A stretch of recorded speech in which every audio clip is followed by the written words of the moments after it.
What's up guys, and welcome back to another episode of Career Mode. This is episode number 145. See, how hard is that, Doc? Seriously, you've been doing these introductions for over 140 episodes. How did I mess the last one up so badly? But yeah, what's going on guys, and welcome back to another episode of Career Mode. It is indeed episode number 145, and today we are indeed starting off with the final game of the Champions League group stage here as we travel to Germany to take on RB Leipzig in a battle between two teams that have already guaranteed qualification to the knockout stages, and all that was to be determined on match day 6 is who would finish top and who would finish second. With us right now 3 points clear of the Germans heading into the game. If RB Leipzig were to win, they would leapfrog us on goal difference. Our head-to-head record was only a 1-0 victory in the last fixture against these guys on match day 2. So if we could avoid defeat tonight, we will guarantee a place top of the group heading into the round of 16. But I still decided to rest all of my players for the game. 10 changes for the match. The only regular starter out there was Jan Oblak between the sticks. But I still felt very confident because some of the backup players I've been using this season have been very impressive, and the guy that got the assist for our first goal, Hansen, the Icelandic kid, rolls it through to Rakelm, who we haven't seen much of this season, to be fair. We gave a contract to in the summer. He scores his first goal, and then the cameraman, I think he fell over at this point because I don't know what he was videoing there. Might be in the advertising already, not too sure. But either way, terrible camera work, but a lovely through ball by Hansen, and a good finish by Rakelm made it 1-0 to Atletico. Didn't need to win the game, but it was still nice to get ourselves in front. But Daniel Malen did put RB Leipzig back on level terms 11 minutes before the break and give the host the leveller, as they need to turn this game on its head and find a winner. So in the second half, they were pushing, they were pressing, they were looking for the goal that would see them win the game and top the group. Jan Oblak made a brilliant save here on Daniel Malen, closing down his man and making the stop on the 1-on-1. And just past Jan here as Kankov rolls it through to Abraham, there was a good chance on the break. And as Hansen got around Kera, the ball deflected back into his path after the challenge. He rolled it through to Briel and Bolo, and the Swiss striker kept his composure and restored our lead. Mbolo sent through 1-on-1. And he's yet to get off the mark in the league and in domestic football for us this season, but that's his second goal in 2 games in the Champions League. And the guy who got the assist for the first goal as well, Hansen. I mean, I've said it a few times this season, but Hansen, man, he's looking like an absolute bargain. He's got the exciting prospect, as we know, 5-star weak foot, 4-star skill. We think it's medium-low work rate, which isn't the best, but I think that's already his 3rd assist, and he's got a goal this season as well. And I've said it before, and I'll say it again, this is why you check the bloody free agents pool at the start of every single season, because you just don't know if there's a hidden gem in there or not. There certainly has been this season, and Hansen, the Icelandic kid, is really turning heads right now at the Metropolitano. So 2 on the final score. Despite fielding a backup side for the game, we still managed to get the win and guarantee top spot and finish top of the group undefeated. 6 wins from 6. What an impressive Champions League group campaign. And of course, our reward for topping the group means we'll face one of the runners-up from the other groups in the Champions League. But there are some very tough teams in there, including, as you saw in Group H, Chelsea. I mean, what are the odds we're going to get Chelsea again? Seriously, well, we'll find out in just a moment's time. After our second of 3 games today, away against Real Betis, back to matters in La Liga here as we continue to play catch-up to the teams above us in La Liga right now. And you might have seen there was a familiar face in the Real Betis lineup in goal for them. A former Sheffield United player, Dean Henderson, in goal for Real Betis, looking to make my World Cup squad come the end of the campaign. And I was thinking, Dean, if you let a couple goals in tonight, let's just say you'll improve your chance of doing just that. So heading into the game here against Dean Henderson and Real Betis, just 4 minutes in, we had the first chance of the game with Ollie Shaw playing it back towards Emmanuel Ayers. We looked to conserve possession in the early stages, but as Palacios found Tony, a nice ball Fred Oyarzabal down the left-hand side, and as he turned Rodriguez, got himself inside, a couple of very nice skill moves, found him some space, and he found the back of the net for his first Atletico goal as well. And Mikel Oyarzabal, he signed him for such a hefty fee, plus Thomas Lemar at the start of the season. I think the second most expensive signing in Atletico Madrid history, behind João Felix. He's been very disappointing since he came in, but he's off the mark finally for Atletico Atletico Madrid, and I must say for Henderson's sake, I was joking, Dean, but really, I'm surprised the goalkeeper of your quality did not save that one. Got a touch on the ball, but can only divert it into the roof of the net as Atletico go in front,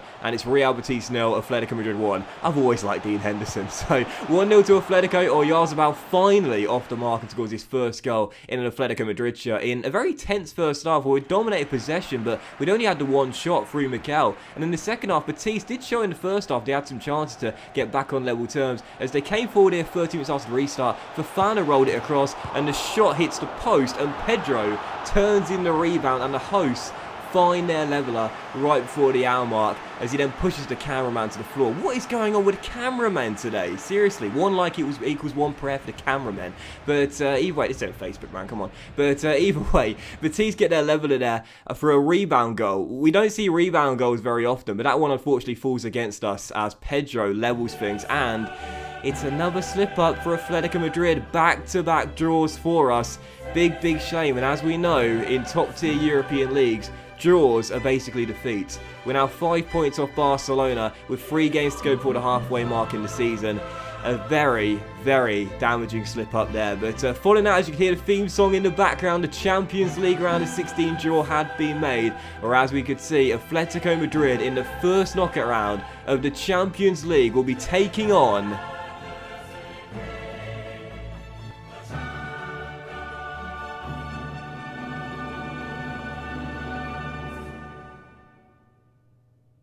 I mean, really?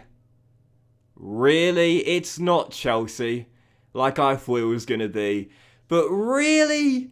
Seriously? I mean, someone get hold of those UEFA backstage tapes, because I think they tampered with the names in the balls there. I'm pretty sure they fixed that. Roma, AS Roma, my former team Roma, in the first knockout round of the Champions League. Piss off, UEFA. You've just done this for the TV ratings. Roma in the round of 16, my former side. The side that we won our first domestic honours with. The only team we've won domestic honours with. Roma in the last 16. That's just so unfair. And right now as well, you might be interested in this. Roma right now atop of the Serie A and undefeated as well. Going for back-to-back Serie A's. And also, whilst I was at it, I thought I'd show you the Premier League table. Sheffield United, go on you Blades, sat in 7th place right now, that final Europa League spot. And having their best season since we left them all the way back in Season 4. So go on you Blades. Great to see them having a great season right now. But yeah, Roma in the round of 16, and you know, when the draw was made, like just before I went into it, it happened directly after the Real Betis game. I thought it's guaranteed to be Chelsea. Based on what we've seen over the past 2 years with Roma, the draws, we always seem to get the English sides, Man City, Chelsea twice, Liverpool as well. I was pretty sure it was going to be Chelsea, but Roma, I mean, I'm so, like, the reason I'm so annoyed is because A, I know how good they are because I was managing them for the past 2 years, but also because I don't want to face my former team. I've got so many good feelings for them. But yeah, Roma in the last 16 of the Champions League, and we're going to have to be on our game and have to perform a lot better than we are right now if we're to get through that and make the quarter-final stages. Roma, bring them on. But still, for the third and final game of today's episode, we now take on Athletic Bilbao here in La Liga, back at the Metropolitano, and 20 minutes into the game, we were 2 goals down at home to Bilbao, and Aymeric Laporte was having an absolute shocker. I thought I'd put him in the lineup for Miguel Martinez as we had quite a few games in just a space of 2 weeks, but Laporte was literally all over the place in the first 20 minutes, losing his markers, being exposed for a lack of pace. He was just all over the place, and Bilbao were punishing us. There were 2 goals up with 9 minutes to go before the break. We needed a goal desperately to get back on level terms, and Tammy Abraham in for the top scorer, Tony. I thought I'd give him this chance. What was that? You could see by his reaction, failing to hit the target there from 8 yards. I know it was on his weaker left foot, but either way, Bilbao led by 2 heading into the break, and 10 minutes after the restart, oh, it's over for him. It is over. Aymeric Laporte, your days are numbered. You are finished. What on earth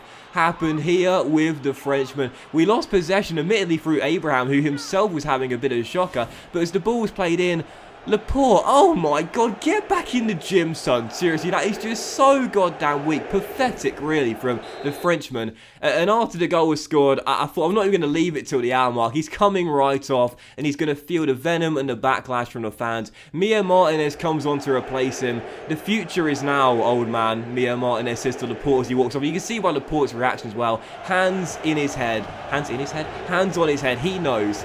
He knows he's done. That was probably his final game for Atletico. He had an absolute shocker. And you know, I've said over the past couple episodes, what are we going to do with Aymeric Laporte? He's 90 overall. He's one of the world's best centre-back in rating in total. But, as we know, Mia Martinez and Emmanuel Aya are such a better partnership. Laporte had an absolute shocker out there. Well, the dilemma has now been solved. We're selling Aymeric Laporte in January. I like the idea of having an experienced centre-back, but it shouldn't be Laporte. He had an absolute mare in that game. He might be feeling like a bit of a scapegoat because it was a poor performance overall, but 3-0 the final score. We're humiliated by Bilbao in our own backyard, and it's now 3 games without a win for Atletico Madrid in La Liga, and after that defeat, we slipped to 5th place in the table, outside the top 4, and at 8 points off the league leaders Barcelona. We are in trouble, we are in free fall, and we need this January window open now because we've got to sell a couple of players, including Aymeric Laporte. But that was today's episode of Career Mode, guys. So a big thank you for watching if you have enjoyed it. And if you did enjoy today's episode, then please drop a like. Much love to you all. Have a fantastic day. And I'll see you for the next episode of Career Mode. The January transfer window will indeed open very soon.